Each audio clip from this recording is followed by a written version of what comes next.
Good afternoon, everyone. We are from Group 4, and we're going to be talking about understanding consumer product knowledge and involvement, a case study of Lay's Do Us a Flavor campaign. Next slide. So our group consists of 2 people. My name is Rhea Natania, with last 3 digit of NPM is 029 with my friend. My name is Zafira Jagadhita with 3 last digit of my NPM is 021. So the first one is about levels of product knowledge. So consumers have different levels of product knowledge, which they can use to interpret new information and make purchase choices. Levels of knowledge are formed when people acquire separate meaning concepts and combine them into larger, more abstract categories of knowledge. No one level of knowledge captures all the possible meanings of an object, an event, or a behavior. Each level of meaning is useful for certain purposes, but not all purposes. Meanings at different levels of abstractions are related hierarchically in the more abstract meanings, some meanings at lower level. Thus, responsiveness for a tennis racket surmisses the materials of its constructions, the head shape, the type of strings, and so on. Next slide. So next is consumer's product knowledge. So consumer can have 3 types of product knowledge. Knowledge about the attributes or characteristic of products, the positive consequences of or benefits of using products, and the values the products help consumers satisfy or achieve. Marketers should understand these 3 types of levels of consumers' product knowledge to develop effective marketing strategies.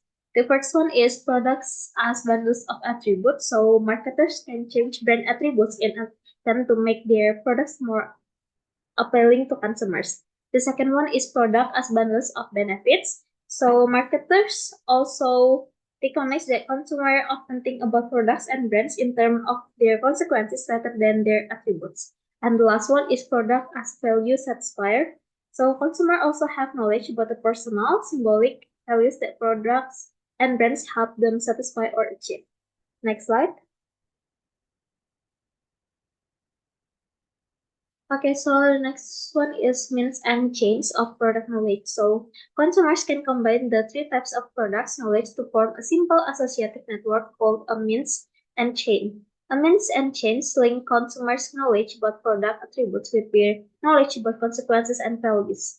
The means and perspective suggests that consumers think about products attributes subjectively in terms of personal consequences.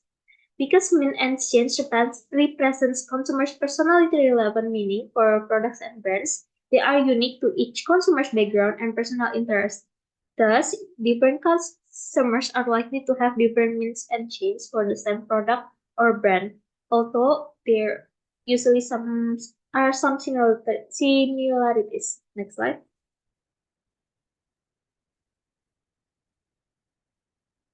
Okay, so next is digging for deeper consumer understanding. So many marketers have turned to qualitative research methods such as focus groups to obtain deep understanding.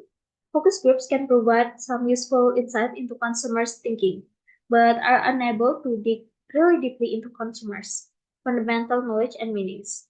An effective alternative approach used by many companies is ZMET, an innovative qualitative interview method developed by Professor Gerald Saltman of the Harvard Business School. During the ZMET interview, trained interviewers spent about 2 hours with each customer, exploring the meaning of his or her pictures or visual metaphors. Next slide. Okay, so next is involvement. So involvement, a key concept for understanding consumer behavior.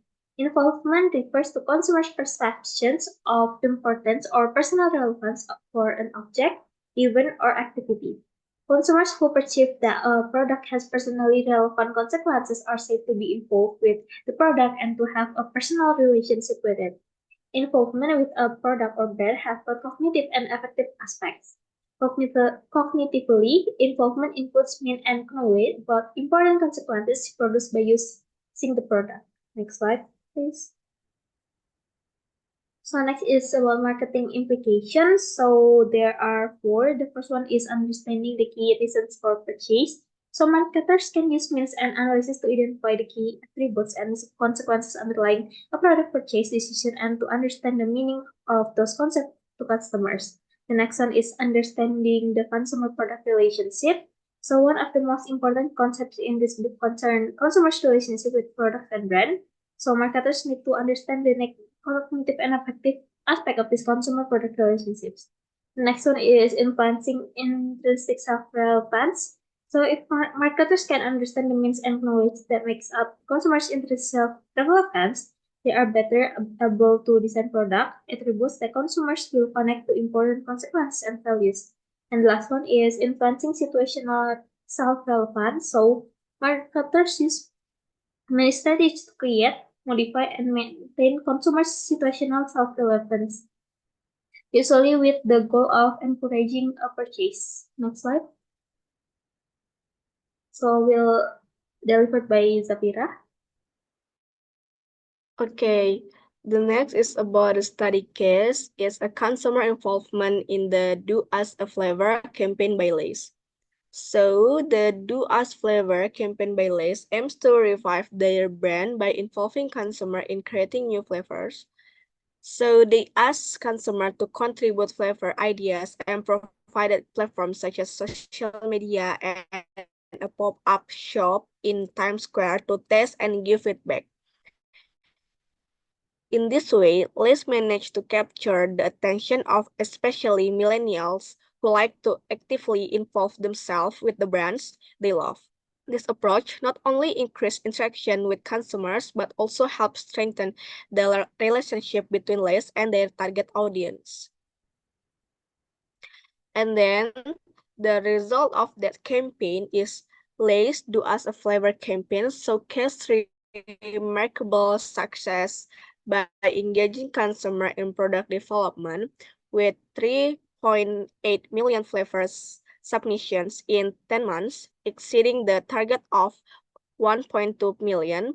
Lay's demonstrated strong consumer involvement.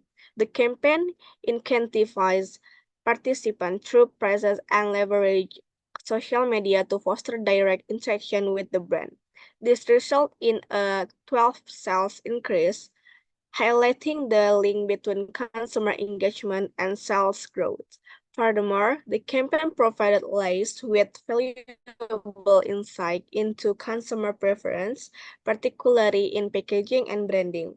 Overall, this campaign demonstrates how strong consumer involvement can build a relationship between brands and consumers and inform future marketing strategies. So here for the conclusion. So Let's Do Us a Flavor campaign gets consumers directly involved in creating new cheap flavors through social media and temporary stores. Let's give consumers the opportunity to actively participate. By involving celebrities, they raise awareness about the brand and encourage more people to join in.